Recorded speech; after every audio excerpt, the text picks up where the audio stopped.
L'Iran a bien travaillé pour développer l'arme nucléaire. C'est l'AIEA qui l'affirme dans un rapport publié début novembre, le plus détaillé jusqu'à présent sur la dimension militaire d'un programme nucléaire iranien.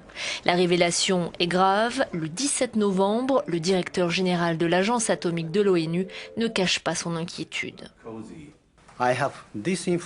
Maintenant que j'ai cette information et cette appréciation, je dois alerter le monde. C'est mon devoir en tant que directeur général. L'Iran nie les accusations, affirme que son programme n'est que de nature civile, mais ne convainc pas les pays occidentaux qui ont déclenché de nouvelles sanctions contre Téhéran. Mais derrière ces mesures qui restent pacifiques, des actions de nature moins diplomatique visent ces derniers temps le programme nucléaire iranien. En 2010, plusieurs scientifiques sont assassinés à Téhéran.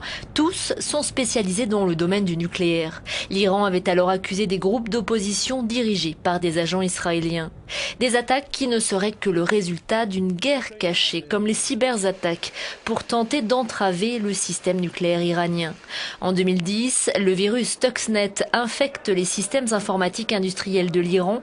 Téhéran accuse les États-Unis et Israël et dément que la centrale de Bushehr soit touchée. Depuis, d'autres virus comme STARS et plus récemment Doku, considérés comme des cyberarmes, ont été détectés par les Iraniens. Cette guerre cachée contre le régime des Mollahs serait aussi à l'origine de la très forte explosion qui a frappé une base militaire il y a un peu moins d'une semaine. 17 gardes de la Révolution ont été tués, dont le père des missiles balistiques iraniens. Un accident, selon Téhéran, l'œuvre du Mossad, les services secrets israéliens, selon les médias de l'État hébreu. Objectif, provoquer une riposte des Iraniens. Dans ce scénario de provocation, l'Iran semble garder la tête froide pour éviter une escalade qu'il perçoit comme un piège. S'il tombe dedans, Israël pourrait justifier des raids aériens contre des installations nucléaires iraniennes.